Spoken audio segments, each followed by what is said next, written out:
अभी हम लोग इसका ये नियम सबको समझ में आया ना, ये तो पहले की तरह है, इसमें कुछ नया नहीं है। जब हम लोग अब परावर्तन वाला जैसे पढ़े थे वैसे भी है, इसमें कुछ नया नहीं है। ठीक है।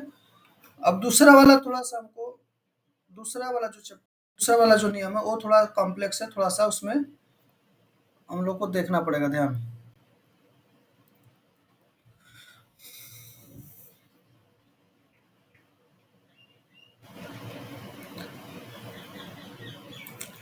दूसरा जो नियम है उसको हम लोग बोलते हैं स्नेल का नियम। लिखो रेडी।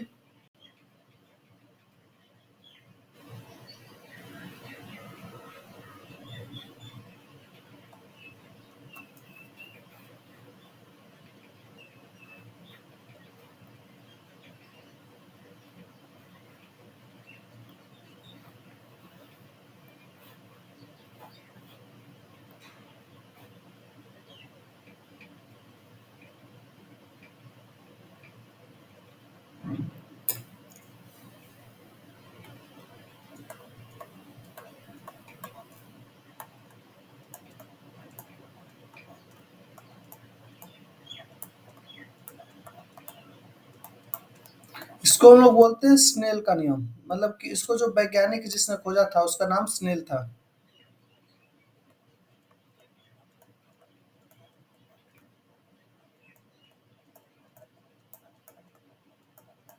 ए हल्ला मत करो जी।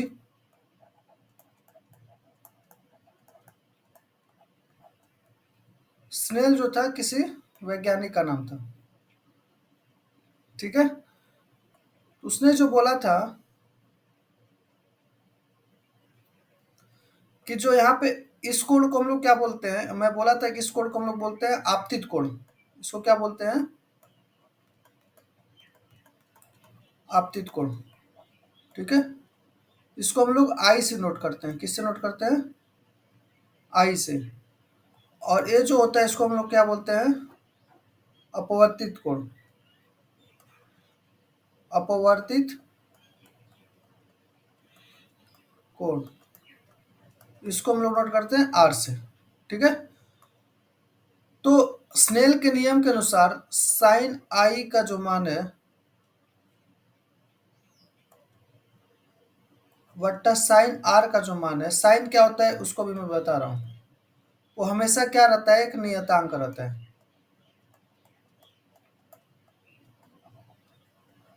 नियतांक का मतलब कि कांस्टेंट इंग्लिश में। ठीक है। साइन देखो, अभी इसको तुमको जानने की जरूरत नहीं है, बस तुमको ये याद करना है। ठीक है। इस पे क्वेश्चन इससे ज्यादा नहीं पूछेगा, केवल पूछ लेगा कभी कभी एक लाइन लिख करके पूछ लेगा। साइन जो होता है, जब 10th में त्रिकोणमिति पढ़ोगे तब समझोगे कि साइन क्या होता है। अभी बस ये जानो कि स्नेल के नियम के अनुसार साइन आई बट्टा साइन आर इक्वल टू एक कांस्टेंट होता है। बस इतना जानने की जरूरत नहीं है। ठीक है। अभी इस पे इसके अलावा कुछ नहीं पूछेगा तुम्हारे कोर्स में, क्योंकि अभी तुम्हारे त्रिकोणमिति तुम्हारे सिलेबस में नहीं है। त्रिकोणमिति तुम आगे पढ़ोगे क्लास 10th में, 9th में भी नहीं है, क्लास 10th में उसका इंट्रोडक्शन स्टार्ट हुआ है क्लास 10th से। ठीक है। बट तुमको ये जानने की जरूरत है कि साइन आई और साइन आर का जब हम लोग अनुपात निकालेंगे, रेशियो निकालेंगे, तो हमेशा क्या आता है? एक नियतांक आता है। नियतांक का मतलब क्या होता है? कि कांस्टेंट। ठीक है। इसका मतलब क्या हुआ? इसका मतलब क्या हुआ कि तुम किसी भी ग्लास को उठा लो। ठीक है। मान लो तुमने एक ग्लास स्लैब उठाया। ठीक है। एक तुम्हारे पास शीशे का टुकड़ा है। ठीक है। क्या है? कोई कांच की पट्टी है। ठीक है। इसको तुमने उठा लिया। इस पे जब भी तुम लाइट पास करोगे तो क्या होगा? लाइट इसमें से अभिलंब के बाद से इसमें क्या होगी? गुजर जाएगी। ठीक है। तो यहाँ पे एक कोण आई बनेगा, यहाँ पे कोण बनेगा, उसको क्या बोलेंगे हम लोग? आर। ठीक है। फिर इसी एक्सपेरिमेंट को तुम दूसरे जगह कहीं पे किया। इसी एक्सपेरिमेंट को, इसी कांच को लेकर के तुमने किसी और लाइट को इस पे पास किया। तुमने दूसरा लाइट ले लिया, लाइट का सोर्स। फिर से तुमने इस पे लाइट पास किया। फिर से यहाँ पे आई बनेगा और फिर से यहाँ पे आई आर बनेगा। ठीक है, तो यहाँ पे तुम करो चाहे कहीं पे भी करो, यदि ग्लास सेम है, क्या है, यदि कांच की पट्टी सेम है और हवा तुम्हारा सेम है, तो हमेशा साइन आई और साइन आर का जो मान रहेगा वो हमेशा क्या होगा, एक कांस्टेंट वैल्यू आएगा, मतलब नियतांक आएगा। ठीक है, तो स्नेल वैज्ञानिक जो थे उन्होंने इसको अपने पास से उन्होंने एक्सपेरिमेंट से पता किया कि हम किसी भी कांच की पट्टी को ले लें और किसी हवा में उसको किसी भी लाइट ऑफ सोर्स के लिए यदि हम लोग उसको कर रहे हैं एक्सपेरिमेंट को, तो इसके जो अनुपात होगा साइन आई और साइन आर का, वो हमेशा क्या होगा, नियतांक होगा। ये हमारा अपवर्तन का दूसरा नियम है। अपवर्तन का क्या है, दूसरा नियम। ठीक है, तो अभी साइन आई और साइन आर क्या होता है तुम्हें जानने की जरूरत नहीं है, बट तुमको ये नियम याद होना चाहिए। ठीक है, ये नियम क्या होना चाहिए, याद आना चाहिए। ठीक है, अब मान लो तुमको एक क्वेश्चन आ जाए। ठीक है, लिखो एक क्वेश्चन, मिलाएं। ठीक है, मान लो इधर क है, ख है। ठीक है, इधर परावर्तन लिखा है, इधर लिखा है अपवर्तन। ठीक है, मान लो तुम्हारे पास ऑप्शंस दिए हैं, angle I equal to angle are,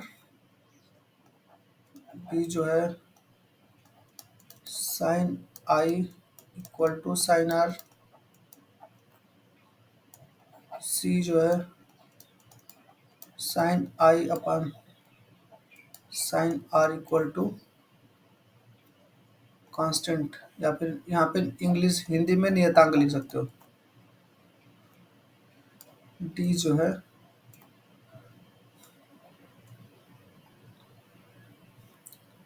D आने दो, तीन ही ऑप्शन दिया है।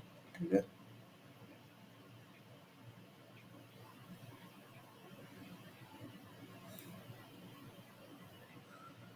ठीक है, इसको मिला मिटाएंगे कैसे।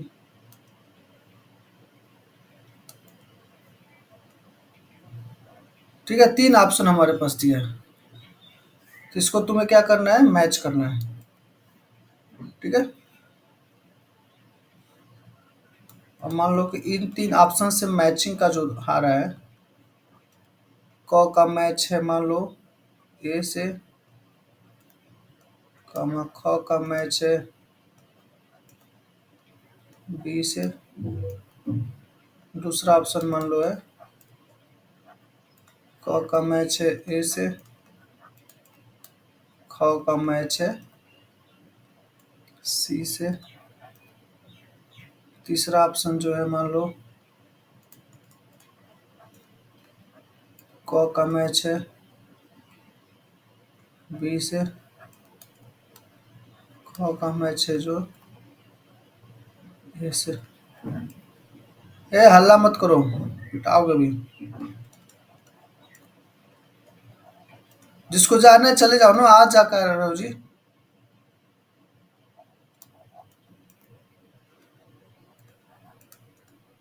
इसमें से बताओ, देखो इसमें क्या करना है, क ख दिया है, क ख का मिलान ए बी सी से करना है, और यहाँ पे चार ऑप्शन दिया है, इसमें से कौन सा मिलान सही है। क का ख से और ख का सी से, चौथा ऑप्शन है। इसमें चार ऑप्शन दिया है, पहला दिया है कि क का मिलान ए से होगा, ख का मिलान बी से होगा। दूसरा ऑप्शन दिया है कि क का मिलान ए से होगा, ख का मिलान सी से होगा। तीसरा ऑप्शन दिया क का मिलान बी से होगा और ख का मिलान ए से होगा। और चौथा ऑप्शन दिया क का मिलान बी से होगा, ख का मिलान सी से होगा। तुमको ये मिलान पता करना है कि इन चारों मिलान में से कौन सा मिलान सही है। ठीक है, तो क ख क्या है, क जो है परावर्तन का नियम है, ख जो है अपवर्तन का नियम है। और जो तीनों नियम का जो रूल दिया है, angle I equal to angle R, sine I equal to sine R, और तीसरा जो ऑप्शन है sine I upon sine R equal to constant. Question समझ में आ गया ना, तो इसमें बताओ कौन सा सही हो सकता है।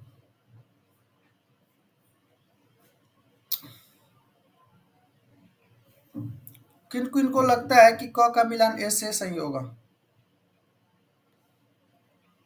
हाथ उठाओ।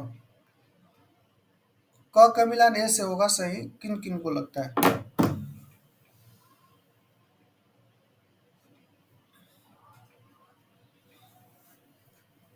किन किन को लगता है कि क का मिलान बी से होगा?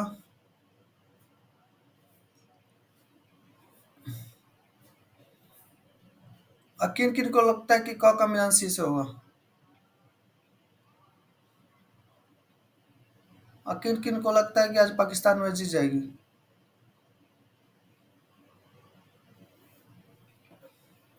ये कहते हैं, जब बैठे हो क्लास में तो इसमें बताओ ना, कोई तो ऑप्शन तुमको सही लगना चाहिए ना।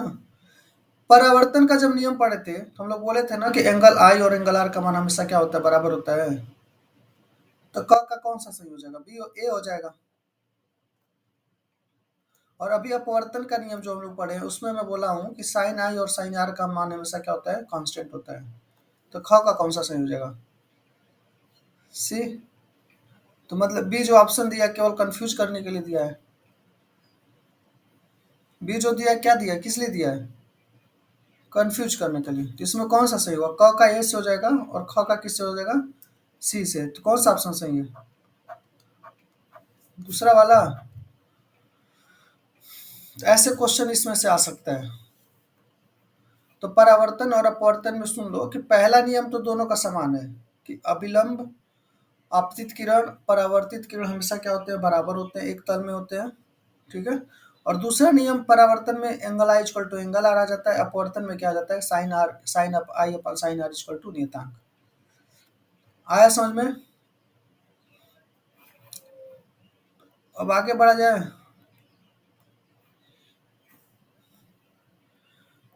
अब ये जो नियतांक जो sine I upon sine R है, इसको हम लोग बोलते हैं, इसका जो नियतांक वैल्यू आता है, क्या आता है,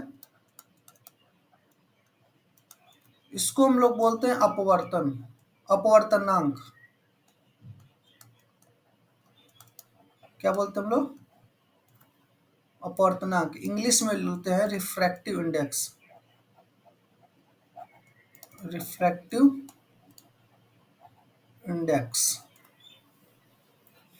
ठीक है। इसको नोट करते हैं हम लोग यन से। किससे नोट करते हैं हम लोग? इसको नोट करते हैं हम लोग यन से।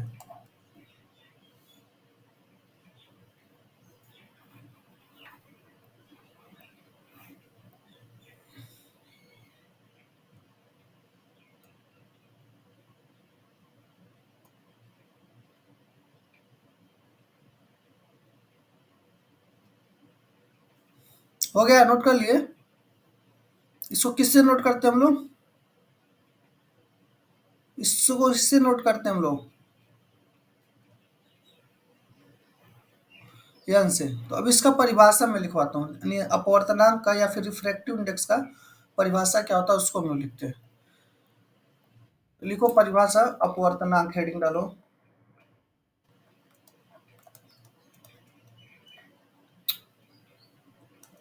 इसका हेडिंग डालो तुम लोग,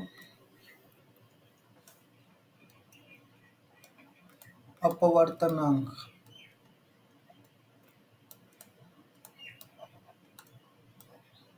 ठीक है, या फिर लिखोगे रिफ्रैक्टिव इंडेक्स।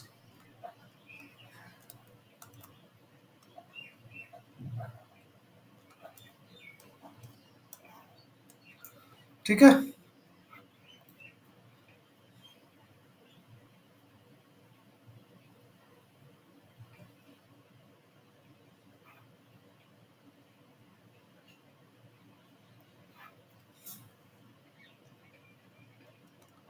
किसी, देखो,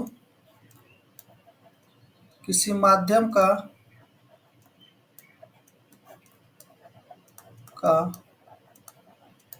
अपवर्तनांक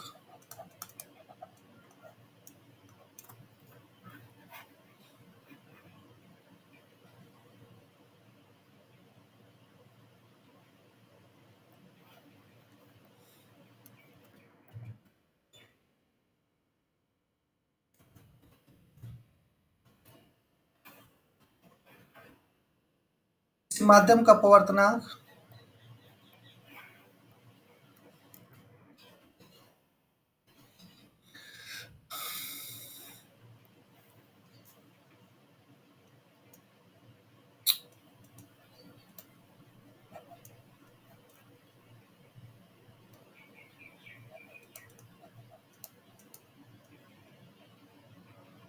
कैसे डिफाइन करूँ जी?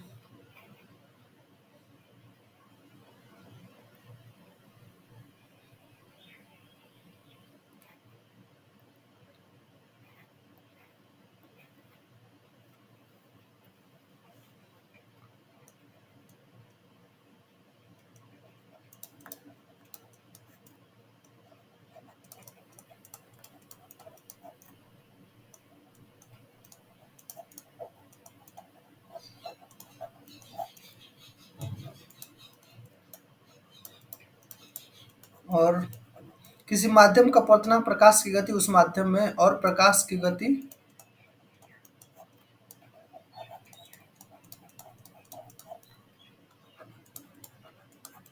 वायु में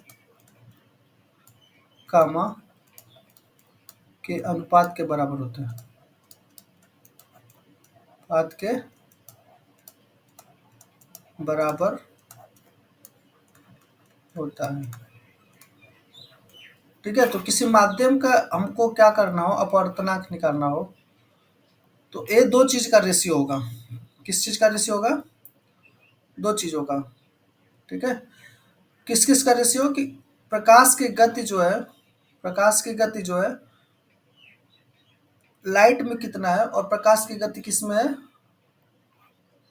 वायु में कितना है, उसका जो अनुपात आएगा उसको हम लोग क्या बोलते हैं? अपवर्तनांक बोलते हैं। ठीक है,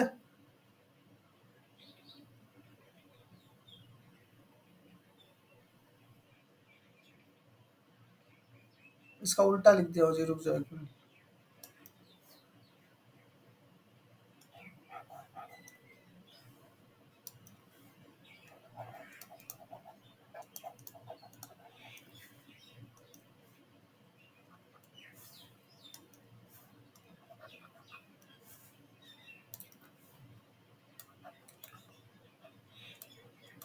ठीक है, तो किसी माध्यम का अपवर्तनांक प्रकाश की गति वायु में और प्रकाश की गति माध्यम के अनुपात के बराबर होता है।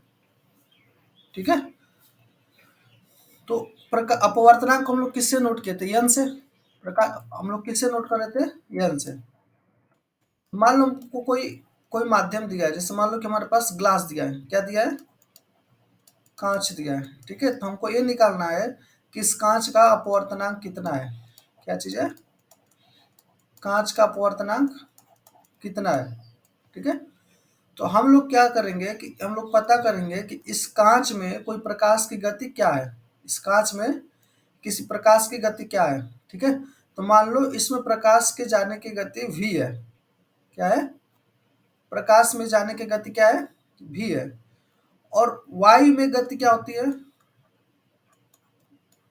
वायु में प्रकाश की गति क्या होती है? तो हम लोग इसको सी से नोट करते हैं। हाँ, और सी इक्वल टू क्या होता है? 3 × 10⁸ मीटर प्रति सेकेंड। ठीक है, तो हम लोग इसको डिफाइन करेंगे। मैं यहाँ पे क्या बोला हूँ कि किसी माध्यम का अपवर्तनांक निकालना होगा तो प्रकाश की गति वायु में और प्रकाश की गति माध्यम में हम लोग दोनों को भाग दे देंगे। तो प्रकाश की गति वायु में क्या होता है? सी। और मान लो कि इस कांच में उसकी गति भी है, तो इसको हम लोग भी से भाग दे देंगे। तो वो जितना मान आएगा वो इस वस्तु का क्या होगा? अपवर्तनांक होगा। आया समझ में? हाँ, तो मान लो तुमको एक क्वेश्चन दिया जाए, ये उतार लिए क्या?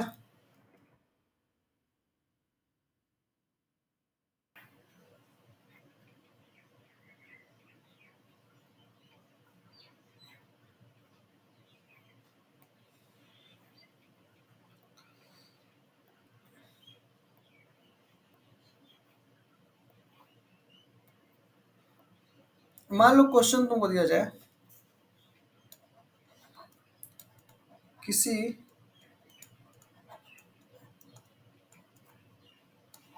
कांच में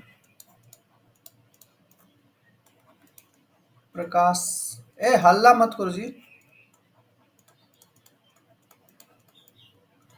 गति 1.75 into 10 to the power 8 metre प्रति सेकंड है,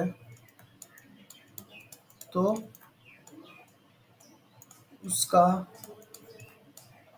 अपवर्तनांक बताएं।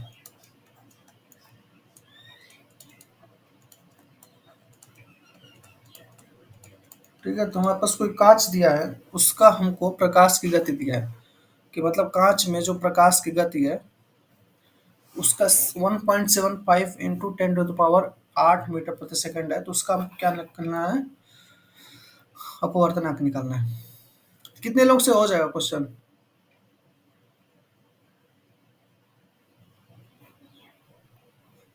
तो हम लोग क्या करेंगे, इसका हल निकालेंगे। हम कहें कि इसका अपवर्तनांक निकालने के लिए हमको प्रकाश में, वायु में प्रकाश की गति अपन इस वस्तु में, इस माध्यम में प्रकाश की गति, इन दोनों को क्या करेंगे हम लोग, भाग देंगे। तो हमको हमेशा पता है कि वायु में प्रकाश की गति क्या होता है, सी। वायु में प्रकाश की गति क्या होती है, सी का मान कितना होता है, अभी ऊपर लिखा है 3 × 10 की पावर 8 मीटर पर सेकेंड।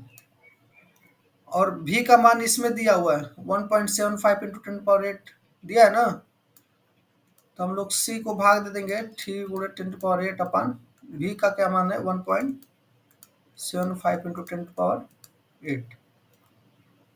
तो इसका भाग दोगे कितना मान आएगा बताओ, 10 के पावर 8 से 10 के पावर 8 कट जाएगा, हाँ, 3 से 1.75 कितना आया मान, एक से ज्यादा आएगा कि एक से कम आएगा, पहले ये बताओ।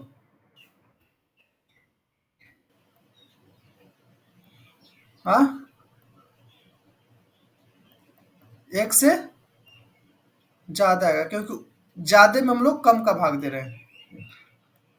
ठीक है, तो इसका मान जो आएगा 1.71 आएगा, इसका मान क्या आएगा 1.71। आया समझ में? तो मतलब कि जो कांच का अपवर्तनांक है कितना है 1.71। ठीक है, तो नीचे एक लाइन और लिख लो, नीचे एक लाइन लिख लेना कि अपवर्तनांक का कोई यूनिट नहीं होता है, कोई इकाई नहीं होता है। ठीक है, एक लाइन लिख लो नीचे, अपवर्तनांक का कोई इकाई नहीं होता है।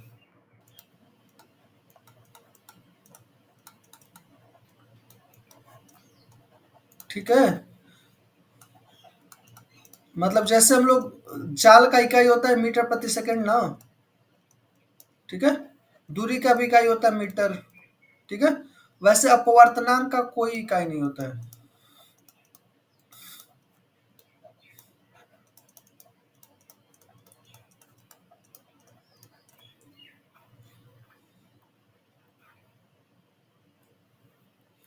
ठीक है, अच्छा देखता हूँ कौन इसमें बता सकता है। यदि पूछ दिया जाए हवा या वायु का अपवर्तनांक कितना होगा,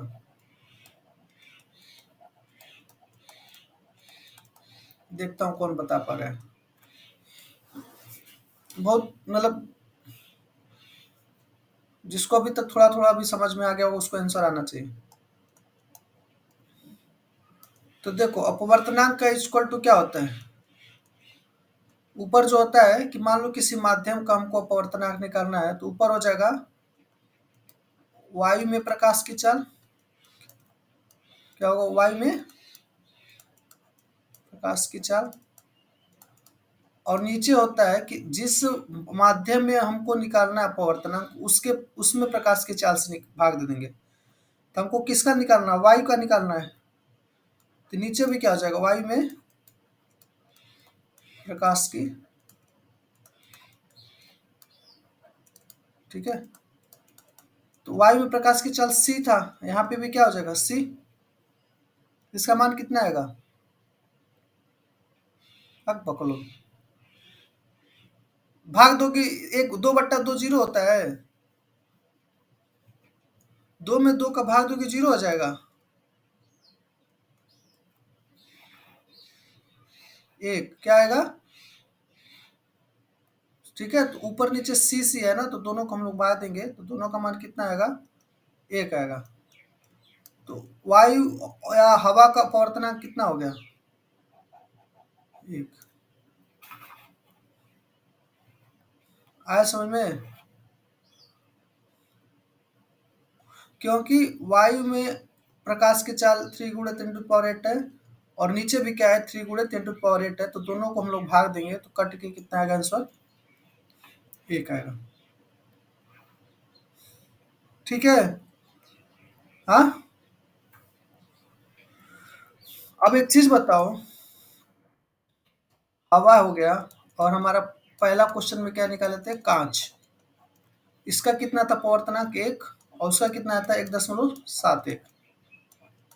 ये जो क्वेश्चन में आया था हमारा आंसर 1.71, और इसमें हवा का कितना होता है, एक। और तुमसे पूछा जाए कि हवा सघन है कि कांच सघन है, सघन कौन है, सघन विरल में बताया था ना, सघन और विरल क्या होते हैं, हाँ। तो इसमें पूछा जाए कि हवा सघन है कि कांच सघन है, सघन का मतलब कि डेंस, और विरल का मतलब रेयर। ये बताओ कौन ज्यादा सघन है, कांच ज्यादा सघन है कि हवा ज्यादा सघन है,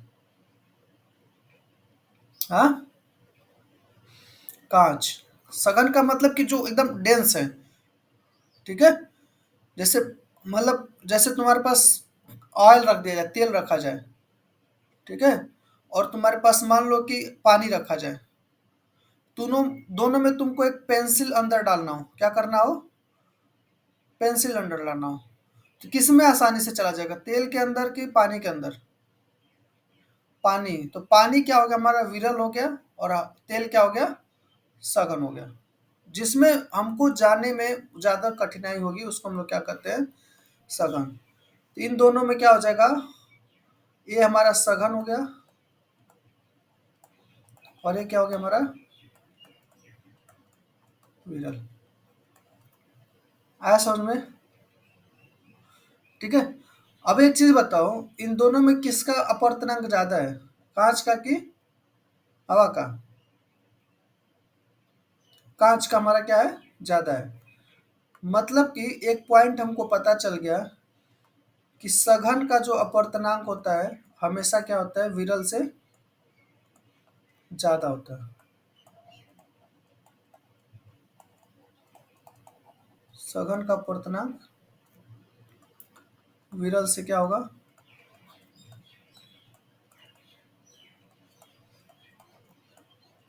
आया समझ में। और इसका उल्टा बोल सकते हो, विरल का अपवर्तनांक, किसी का उल्टा में लिख दे रहा हूँ अगला।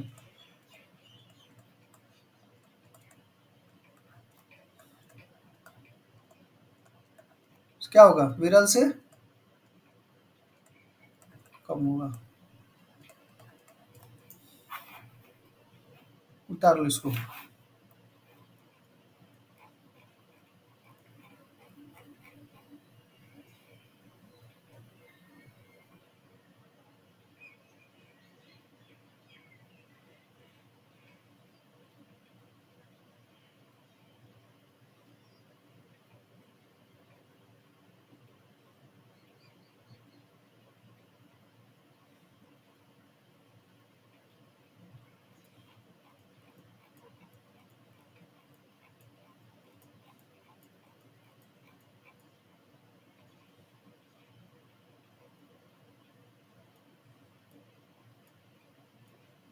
हो गया, उतार लिए सब कोई।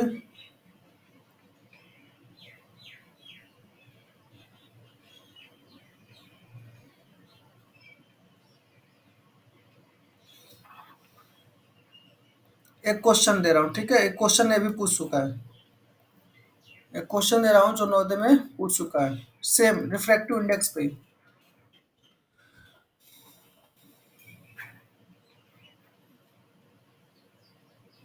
ये लिखो,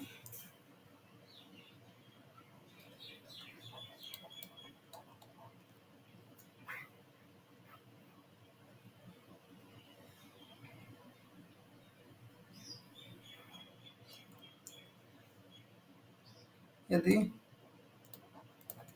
हवा का अपवर्तनांक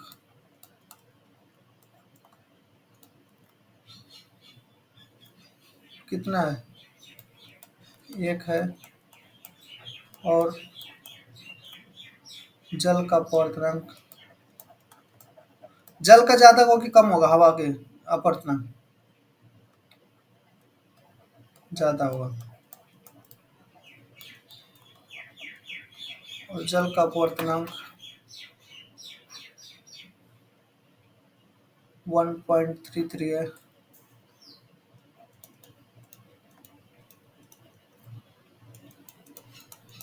तो हीरा, हीरा पता है, डायमंड का अपवर्तनांक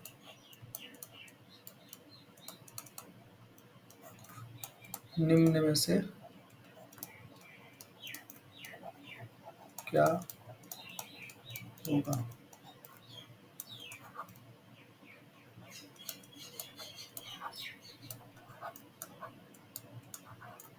ठीक है, तो ऑप्शन दे रहा हूँ मैं, 0.55,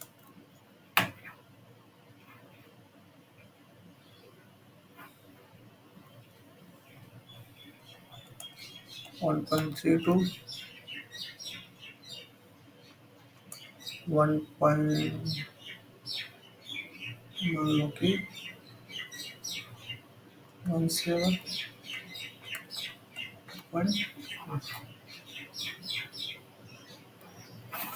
ठीक है, तो हमको एक क्वेश्चन मान लो दिया है कि यदि हवा का अपवर्तनांक 1 है और जल का अपवर्तनांक 1.33 है, तो हीरे का अपवर्तनांक क्या होगा। बताओ इसमें से कौन सा ऑप्शन सही लग रहा है। इसको सॉल्व करने की जरूरत भी नहीं है, तुमको सोचने की जरूरत है इसमें। हम्म सी 1.32, डी 2.4, दिख नहीं रहा क्या, क्यों।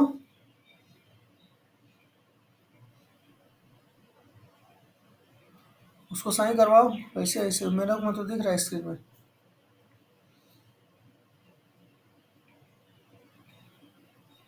सही करवाओ उसको प्रशांत से बुला करके। वैसे सी ऑप्शन 1.32 है, डी वाला 2.4 है, ए 0.55, बी 1.17, तो कौन सा सही होगा। ये क्वेश्चन नवोदय में पूछ चुका है,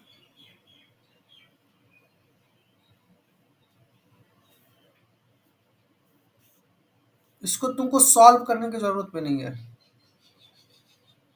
कौन सा सही होगा, बी। हाँ, हाथ उठाओ बी वाले जो।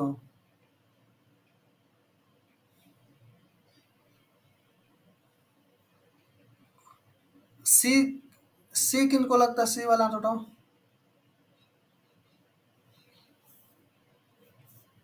डी वाले हाथ उठाओ।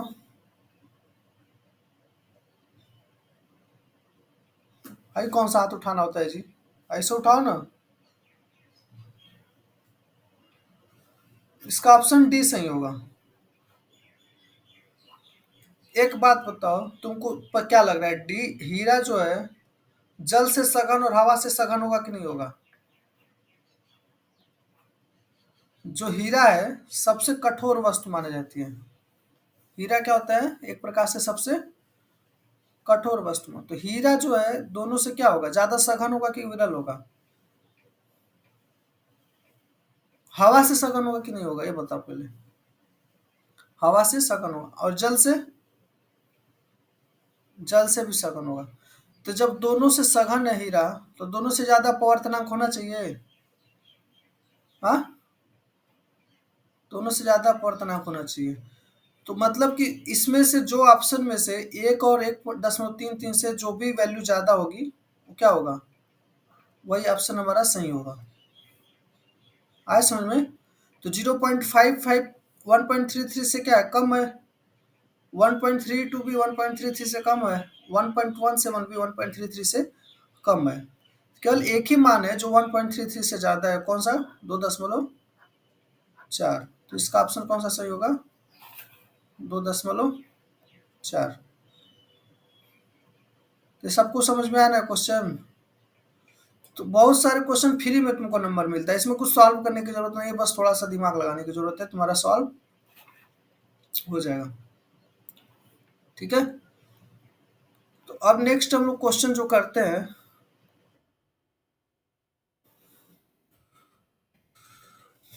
हमको मान लो कभी कभी क्वेश्चन में क्या देता है,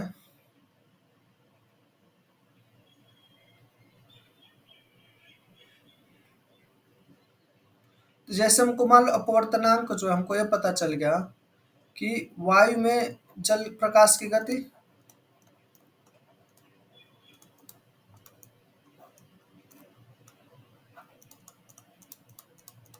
ठीक है, और दूसरा क्या हो गया, माध्यम में प्रकाश की गति। ये हमारा क्या होता है, फॉर्मूला होता है।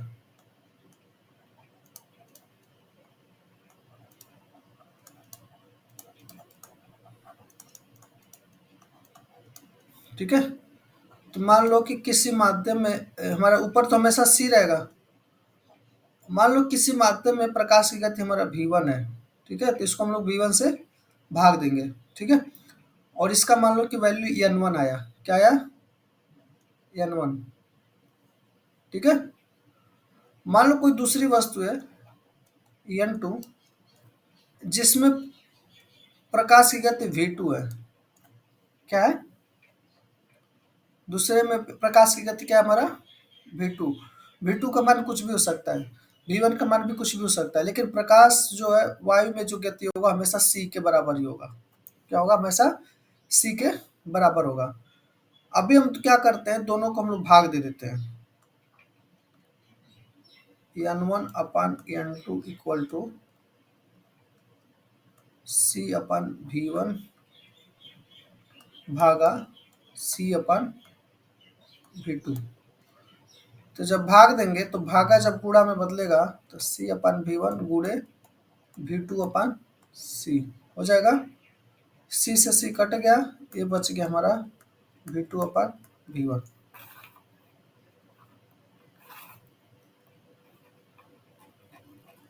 इसमें अभी तक किसी को कंफ्यूजन है, जो भाग दिया हूं किसी को उसमें कुछ कंफ्यूजन है तो बताओ।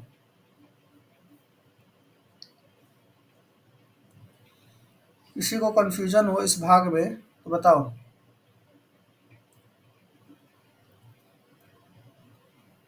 क्या हुआ,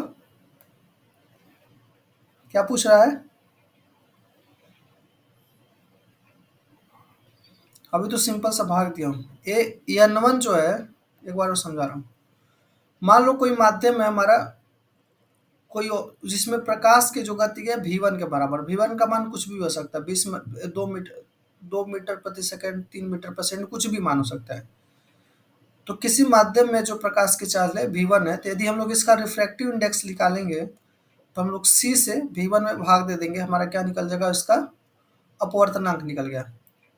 उसी प्रकार हम लोग किसी माध्यम में जिसमें प्रकाश की गति v2 है, इसका हम लोग अपवर्तनांक निकालेंगे, तो n2 equal to c upon v2 हो जाएगा। तो दो माध्यम का हम लोगों ने अपवर्तनांक निकाल लिया उसके प्रकाश की गति से। ठीक है, अब मैं n1 अपन n2 कर दे रहा हूँ, दोनों को क्या कर दे रहा हूँ, भाग दे रहा हूँ। तो n1 का मान क्या था, c अपन v1। n1 का मान क्या था, c अपन v1, और भागा, ये जो भिन्न वाला चीज था उसको मैं भागा लिख दिया हूँ इसे। ठीक है, ये जो भाग, इसका मतलब क्या होता है, भाग ही होता है ना। बट्टे का मतलब क्या होता है, भाग होता है। मैं डायरेक्टली यहाँ पे भाग लिखती हूँ। भागा सी अपन V2। अब भागा को गुणा में बदलते हैं तो ये क्या होता है, उल्टा हो जाता है। V ऊपर चला जाएगा और C क्या हो जाएगा, नीचे आ जाएगा। तो C से क्या हो गया, C कट गया, ये हो गया हमारा V2 अपन V1। अब समझ में आया? हाँ, तो इसको हम लोग नोट करते हैं N12। इसको किससे नोट करते हैं, N12।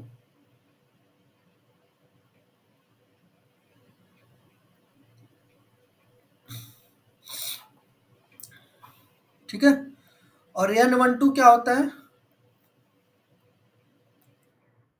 N12 क्या होता है, माध्यम दो का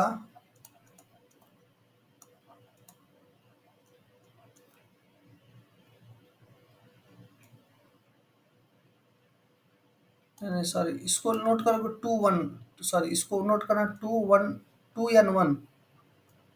किससे नोट करेंगे, अभी समझ में आ जाएगा, कंफ्यूजन मत हो, अभी मैं सब समझा दूंगा।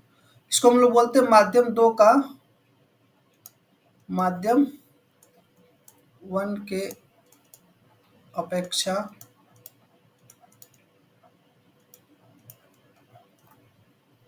अपवर्तना।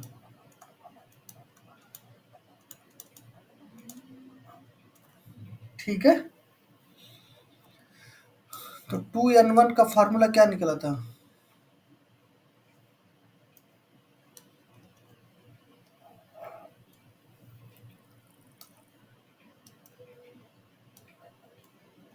2N1 का फार्मूला क्या निकला था, V2 अपन V1। मतलब कि माध्यम दो में प्रकाश की चाल अपन माध्यम वन में प्रकाश की चाल। ठीक है, तो जैसे क्वेश्चन मान लो दे दिया जाए, यदि जल में प्रकाश की चाल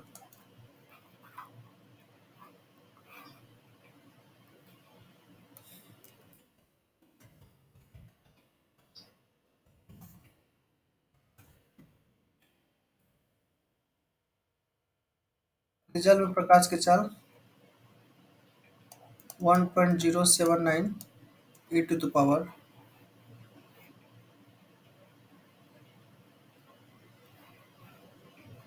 8 इक्वल टू होगा ना, यहाँ पे गुणे 10⁸ 8 है,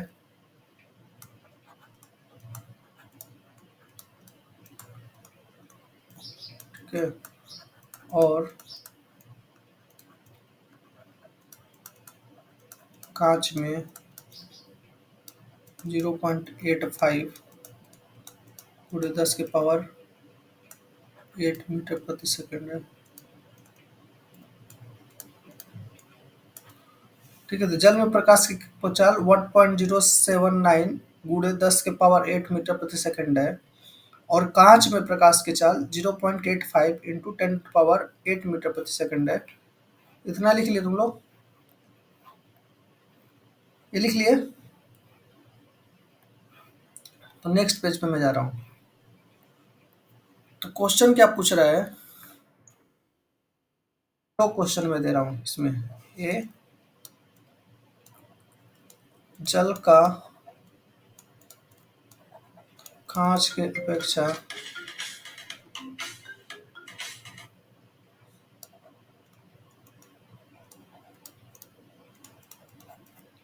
अपवर्तनांक निकालें।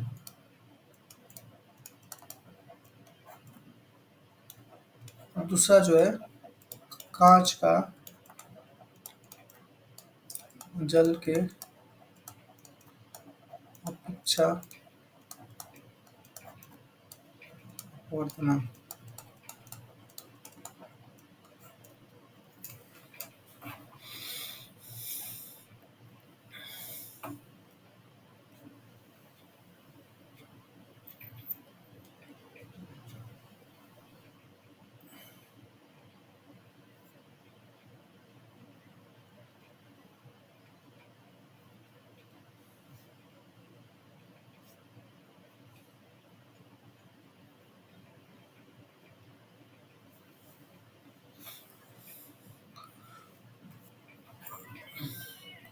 फार्मूला लिखा है अभी पिछले वाले चैप्टर में, उससे लगाओ।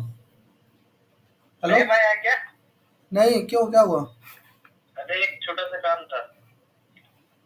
अभी तो मैं थोड़ा पढ़ा रहा हूँ स्कूल में अपने। लंच के बाद आएगा क्या ले?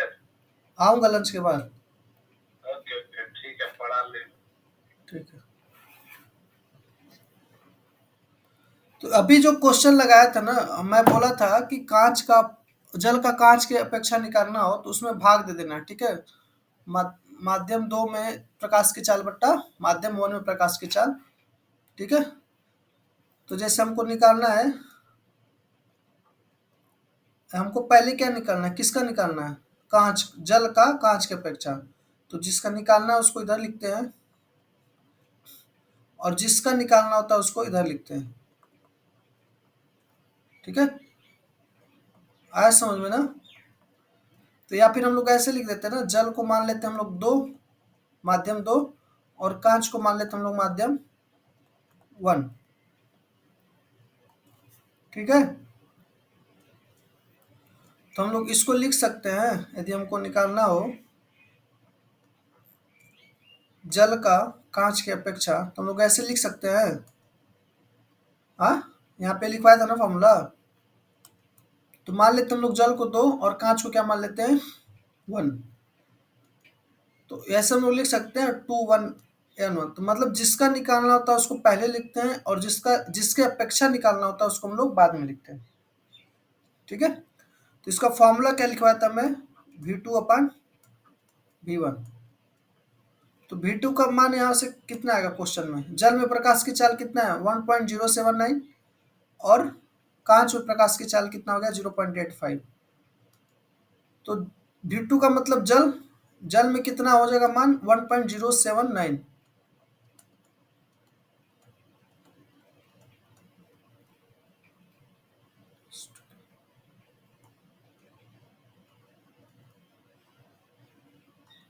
और कांच में कितना होगा 0.85।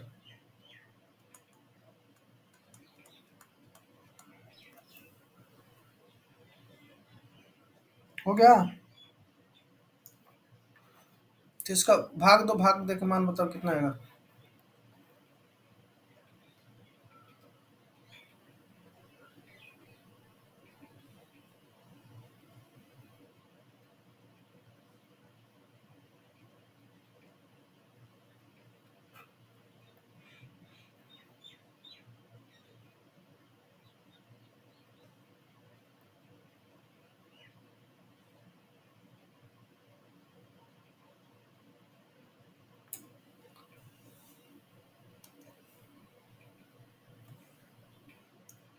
इसको यहाँ पे माध्यम माध्यम 1 लिख लेना, ठीक है। ये थोड़ा सा मिस्टेक हो गया है। हाँ, 1 मिनट उस पर आ रहे हैं हम लोग। इसको माध्यम 1, यहाँ पे माध्यम 2 लिख लो। मतलब इसका मतलब हो गया कि माध्यम 1 का माध्यम 2 की अपेक्षा अपवर्तनांक, ठीक है। तो यहाँ पे जो क्वेश्चन हम लोग कर रहे हैं, अभी बी वाला कर रहे हैं, ठीक है। तो इसका मतलब ये हो गया कांच का जल की अपेक्षा अपवर्तनांक, ठीक है। इसका क्या हो गया बी वाला क्वेश्चन, तो कांच का जल की अपेक्षा अपवर्तनांक, ठीक है। तो अभी एक चीज बताओ, इसका कितना मान आया, 10 के पावर 8 से 10 के पावर 8 कट गया, इसमें भाग दो कितना आएगा 1.3। तो कहने का मतलब यह है कि कांच का जो अपवर्तनांक होगा जल की अपेक्षा कितना होगा 1.3 होगा, ठीक है। ऐसे ही दूसरा क्वेश्चन करो, ये वाला पोर्शन करो।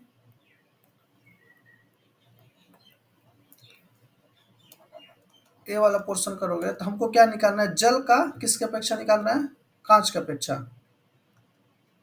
जल का किसकी अपेक्षा निकालना है, कांच की अपेक्षा। तो जिसका निकालना है उसको इधर लिखेंगे, और जिसकी अपेक्षा निकालना है उसको हम लोग यहाँ पे लिखेंगे। आया समझ में?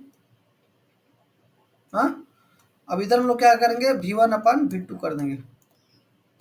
V1 का मतलब क्या हो गया, कांच में प्रकाश की चाल। V1 का मतलब कांच में प्रकाश की चाल, और V2 का मतलब क्या हो गया, जल में प्रकाश की चाल। तो कांच में प्रकाश की चाल कितनी थी, 0.85 गुणे 10⁸ अपन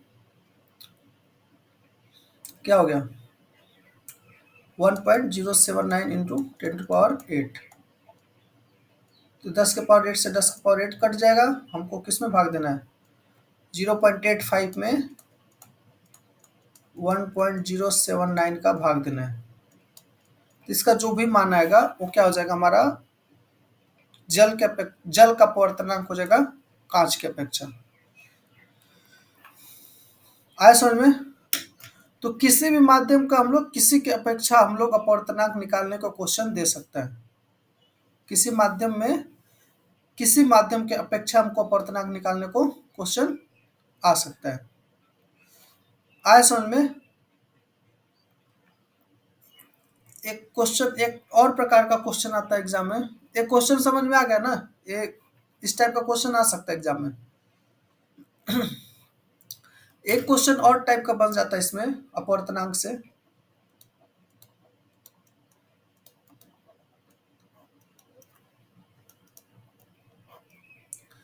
कि मान लो हमको प्रकाश का जो किसी माध्यम का माध्यम 1 का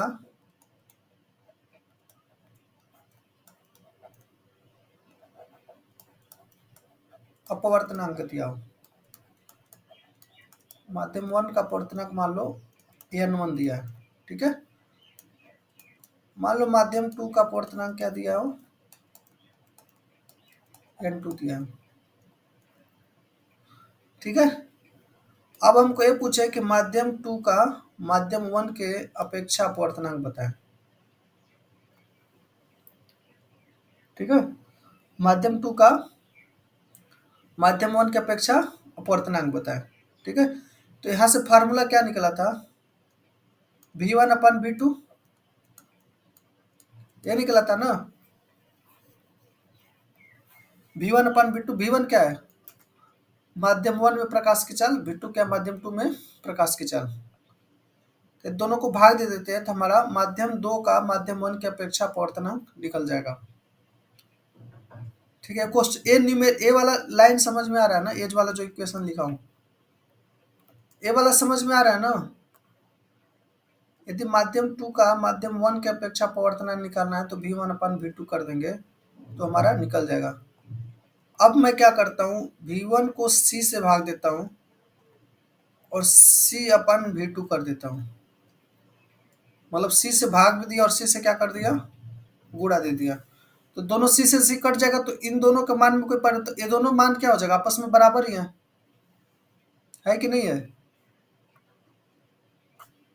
मैंने C से भाग दिया और C से क्या किया, गुणा कर दिया।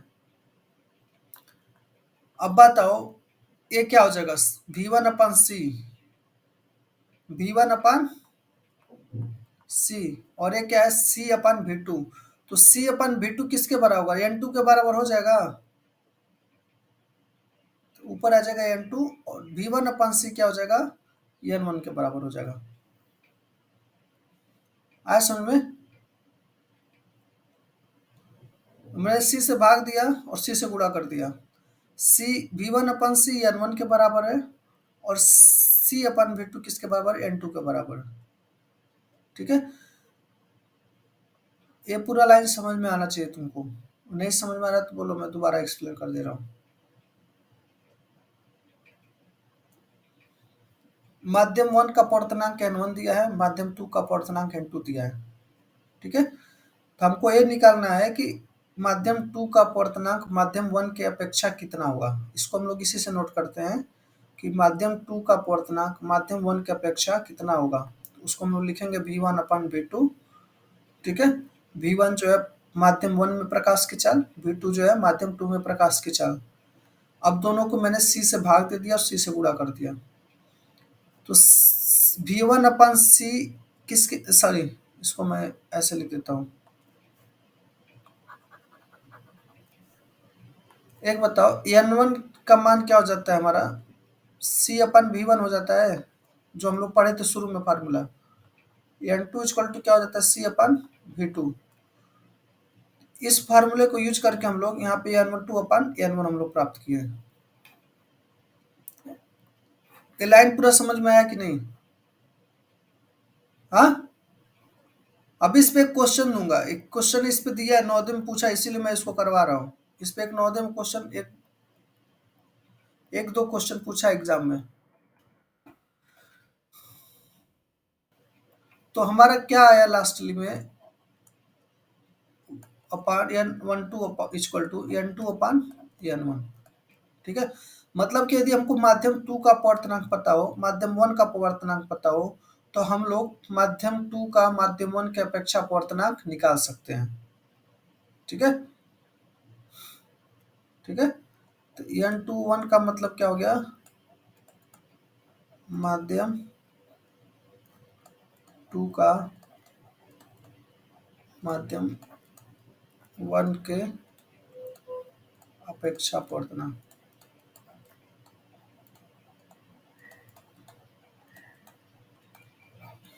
ठीक है, वैसे ही मान लो ये आ जाए माध्यम 1 का माध्यम 2 के अपेक्षा अपवर्तनांक।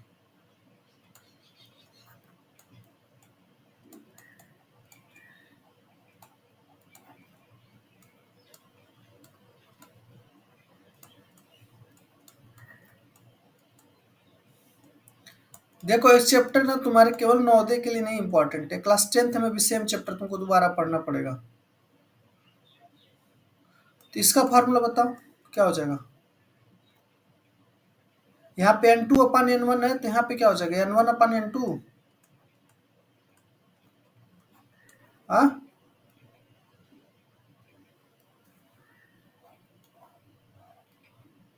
यहाँ पे n2 अपन n1 है, यहाँ पे क्या हो जाएगा n1 अपन n2।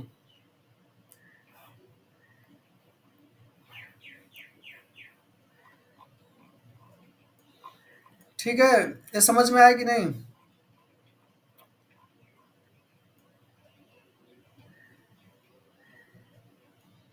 एक क्वेश्चन मैं दे रहा हूँ, उसको करो।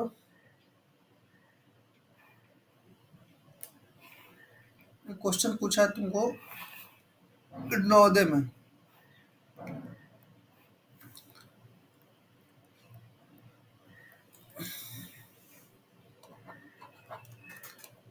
यदि जल का अपवर्तनांक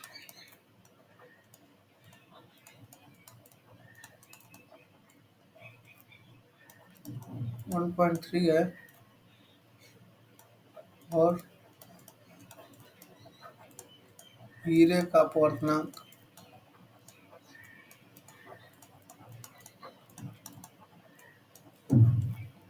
2.4 है, तो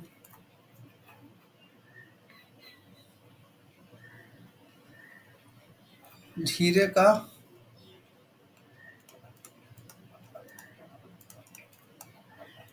अपवर्तनांक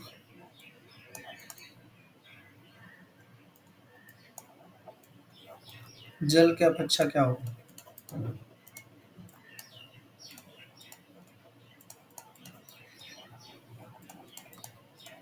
ठीक है, तो हमको पूछ रहा है कि हीरे का जो अपवर्तनांक है जल की अपेक्षा क्या होगा।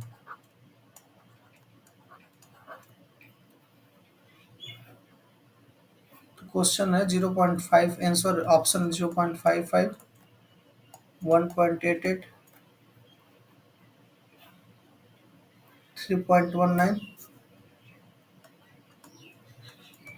और इसमें से कोई नहीं।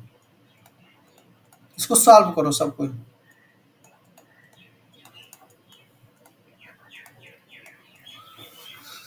जल का अपवर्तनांक दिया 1.3, सॉरी 1.33। हमको पूछ रहा है हीरे का अपवर्तनांक जल की अपेक्षा।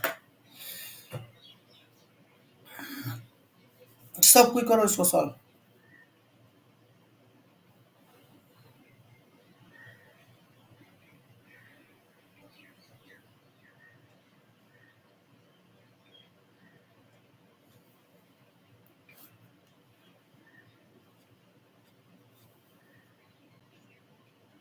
दोनों फार्मूला मैं लिखवाया लिखवाया हूं पहले।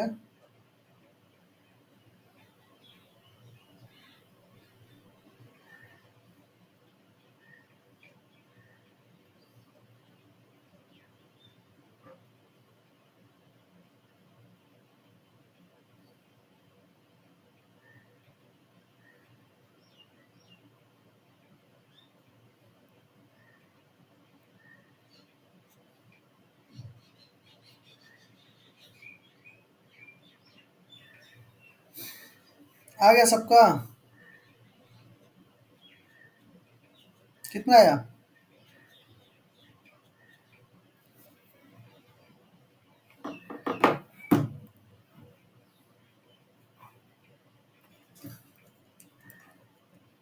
एट जीरो होगा जी, 8180 होगा।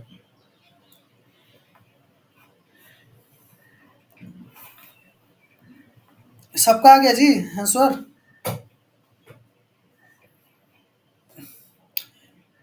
इसमें एक क्वेश्चन है, ठीक है, तो हमको क्या निकालना है? यदि माध्यम 1 का माध्यम 2 की अपेक्षा निकालना है तो ये वाला फॉर्मूला यूज करेंगे। ठीक है, हमको ये बताओ पहले दिया क्या क्या चीज़ है।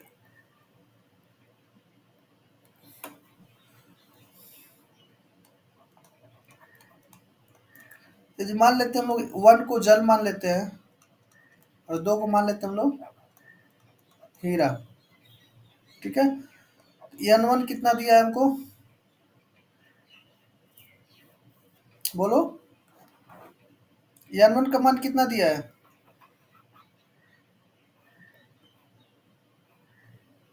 1.33 बोलते हैं, 33 नहीं बोलते हैं। 1.33 दशमलव के बाद को हम लोग कभी भी एक एक अंक बोलते हैं। 1.33 पढ़ोगी, वो 1.33 नहीं पढ़ोगी। n2 का मान क्या हो जाएगा? कितना दिया है? 2.4। अब हमको पूछ रहा है हीरे का जल की अपेक्षा, क्या पूछ रहा है? हीरे का जल की अपेक्षा। जिसका पूछता है उसको हम लोग क्या लिखते हैं? पहले लिखते हैं। हाँ, तो 2 इधर लिखेंगे और इधर क्या लिखेंगे? 1।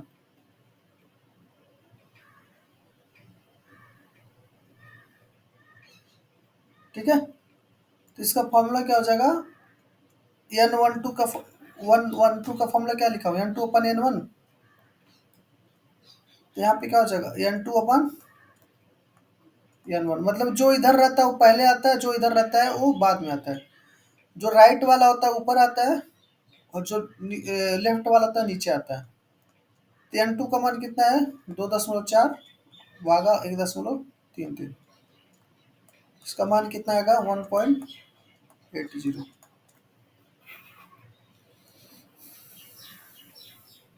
कितने लोग का आया था? कितने लोगों का इतना आंसर है? तुमको एक नंबर मिल गया 9 में, मतलब समझो।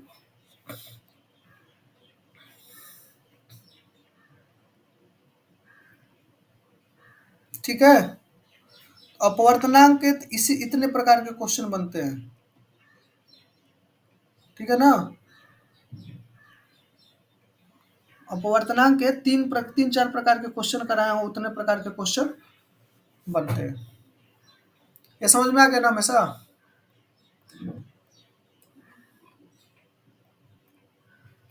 अब आते हैं हम लोग आगे बढ़ते हैं। अभी हम लोग पढ़ रहे थे अपवर्तन के बारे में। क्या पढ़ रहे थे?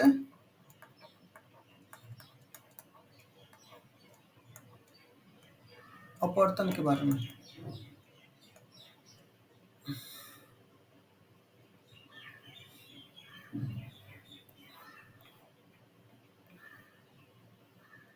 अब देखो अपवर्तन को ध्यान से समझो।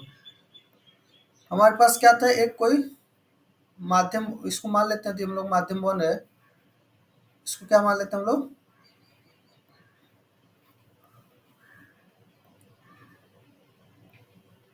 इसको माध्यम क्या मानते हैं हम लोग? माध्यम 1 है। अच्छा, इसको मान लो माध्यम 2 है। ऊपर एयर मान लो, कल हमारा माध्यम 1 है। आया समझ में? दिख रहा है सबको? सॉरी, मान लो कोई रेखा आती है, क्या होती है रेखा? यहाँ से इसको क्या बोलेंगे हम लोग? आपतित किरण। क्या बोलेंगे हम लोग? ठीक है, इंग्लिश में क्या बोलेंगे हम लोग? Incident ray. क्या बोलेंगे हम लोग? इंसिडेंट। तो यहाँ पे दो केस बनता है। ठीक है, चाहे मान लो कि 3 केस बनेगा। कितने केस बनेगा? 3 केस। ठीक है, तो पहला केस मान लो कि जो ऊपर वाला माध्यम है हमारा क्या है? विरल है। और नीचे वाला माध्यम क्या है? सघन। ठीक है, तो विरल का मतलब कि मान लो यदि हवा है तो ये क्या होना चाहिए, कांच होगा, या फिर हवा है तो ये क्या होगा, जल होगा। क्या होगा, ये हवा है तो ये क्या होगा, जल होगा। मतलब कि ऊपर वाला माध्यम है विरल है, नीचे वाला माध्यम क्या है, सघन। तो एक क्या हो गया, केस पहला हो गया। तो केस में यहाँ पे हेडिंग में लिख लो, कोष्टक में सबको लिखो, जब प्रकाश विरल से सघन में जाती है, विरल से सघन में जाती है। ठीक है, तो इसमें 3 केस बनेगा, तीनों केस को मैं बता दे रहा हूँ। सघन में जाती है। ठीक है, तो ऊपर वाला माध्यम 1 जो है हमारा विरल है, और माध्यम 2 है हमारा क्या है, सघन। ठीक है, जब सघन,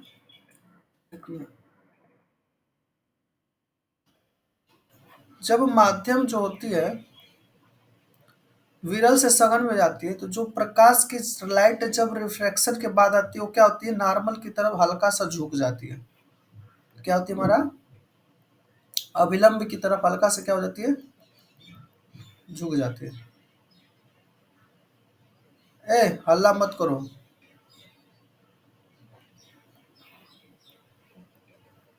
उसको बोल भाग जाए चुपचाप, नहीं तो पढ़ना तो चुपचाप पढ़े, टाइम पास करने के लिए मत बैठो।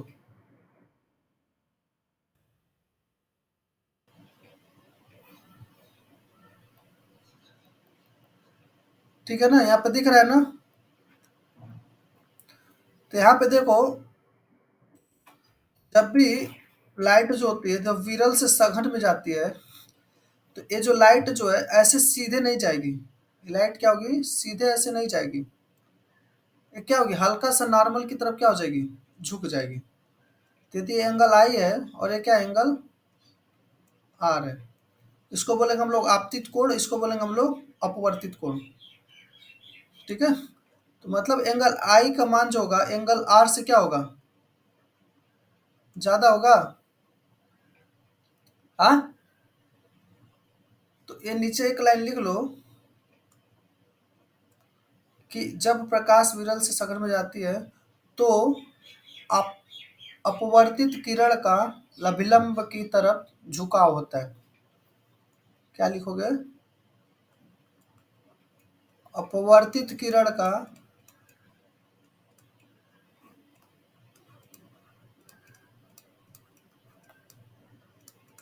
अभिलंब की तरफ क्या होगा, झुकाव होगा।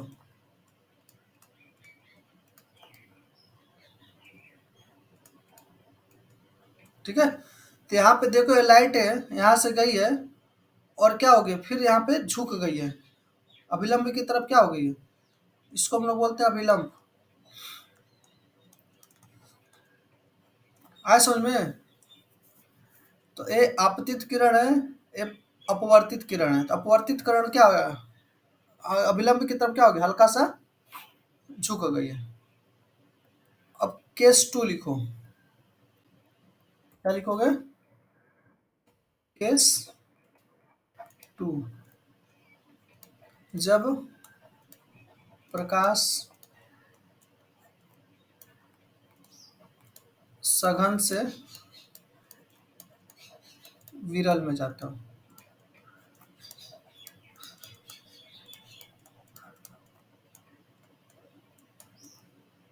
ठीक है, तो ये मान लो कि हमारे पास लाइट है, इस सघन माध्यम है,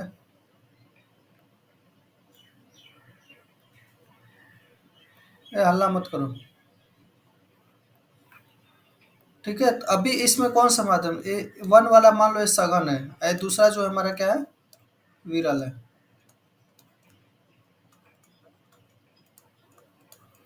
ठीक है, तो अभी क्या हो रही है कि हमारा कोई लाइट आ रही है, क्या हो रही है, कोई लाइट आ रही है। ठीक है, दिख रहा है ना, यहाँ पे हमको एक अभिलंब भी हो जाएगा हमारा। ये क्या हो गया हमारा अभिलंब, ठीक है। तो जब लाइट सघन से विरल में जाती है तो क्या हो जाती है, ये अभिलंब से दूर की तरफ भागती है, क्या होती है, दूर भाग जाती है, ठीक है। आज समझ में।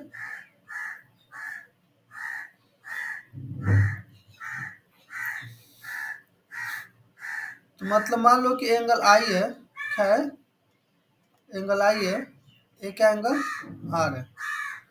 तो अभी क्या होगा, एंगल आई और एंगल आर में कौन ज्यादा होगा,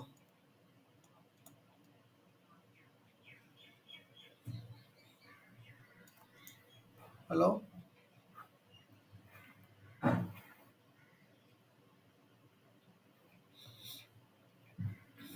हेलो,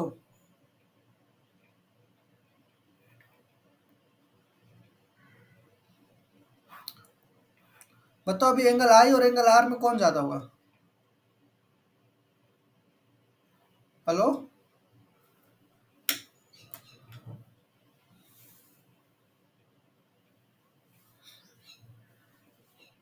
क्या हुआ जी, जल्दी से ऑन करो, ऑन करो जल्दी से प्रशांत को बुला करके। नहीं, प्रशांत को बुलाओ।